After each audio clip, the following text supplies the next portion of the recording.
Zomcon presents A Bright New World.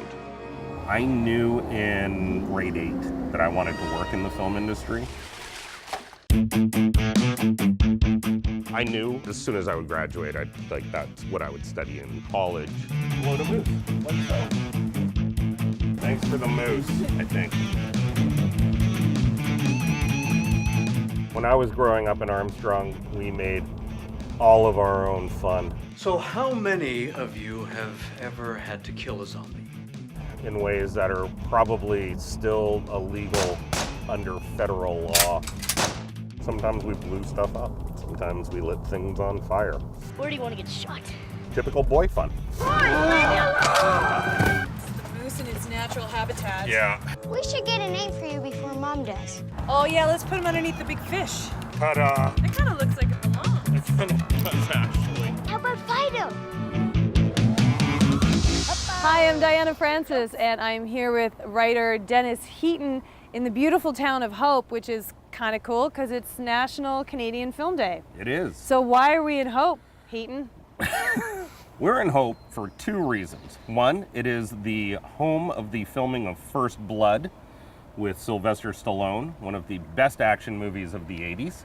And two, it is the first stop for gasoline on our way to Armstrong to show Fido at the Centennial Theater.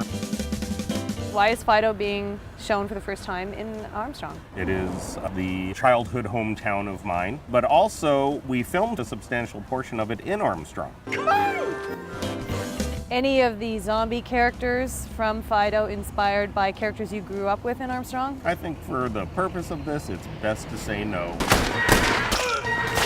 I think my childhood in Armstrong directly influenced and indirectly influenced Fido. I think living in a small town shapes your personality in a way that living in the big city just wouldn't. I mean, you're 12 years old, you have a bicycle, and it's still that sort of time when your parents' attitude was get out of the house and don't come home until dinner time. You used to disappear into a forest for a day and then come home, eat dinner, and your parents would ask you what you did, and you go, nothing. I didn't have nearly as many zombies in my life as the movie has, and I feel a lesser man for that. If only there had been more Walking Dead when I was growing up, I would have been a happier child.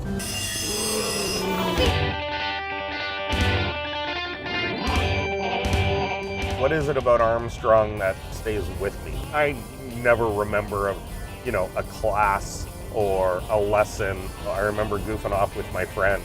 And, when I was writing the script, I was visualizing Armstrong. When I found out that they were filming part of the movie in Armstrong and they were going to film at the Red Brick School, in my head was like, well, that makes sense because that's what I saw in my head. This is one of the main roads in Armstrong. This is Pleasant Valley Road. Cuts right through the town, takes you back out towards the highway.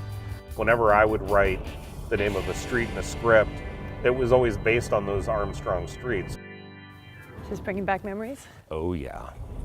There was a very cliquey environment that I grew up in when I was in high school. There was definitely a pecking order and an understanding that rolled downhill.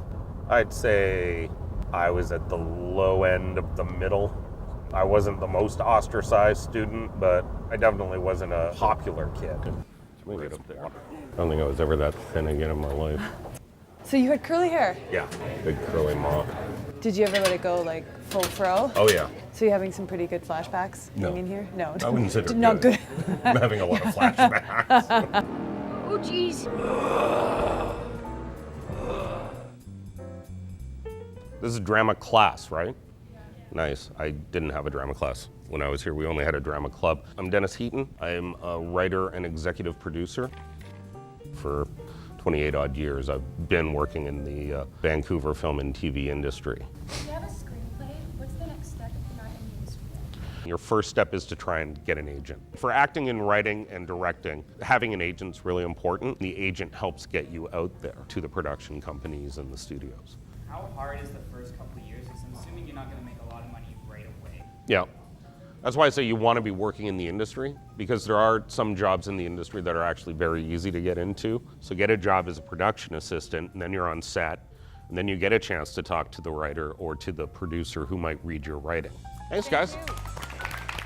I'm actually a little nervous. The last couple of times I've agreed to go to a screening, both screenings were pulled down because somebody was offended by the subject matter. There's that edge of, am I walking into a room of people who are going to tell me that I am a sin monger or something?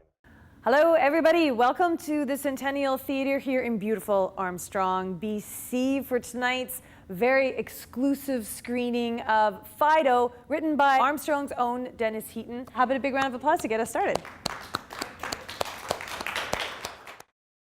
What was the original purpose of this tower?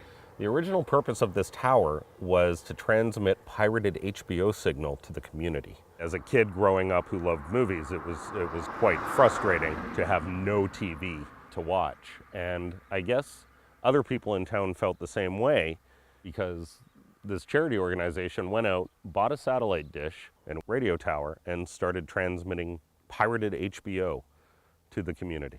When the heart stops, we start. That is a good charity. Yep, they were my favorite.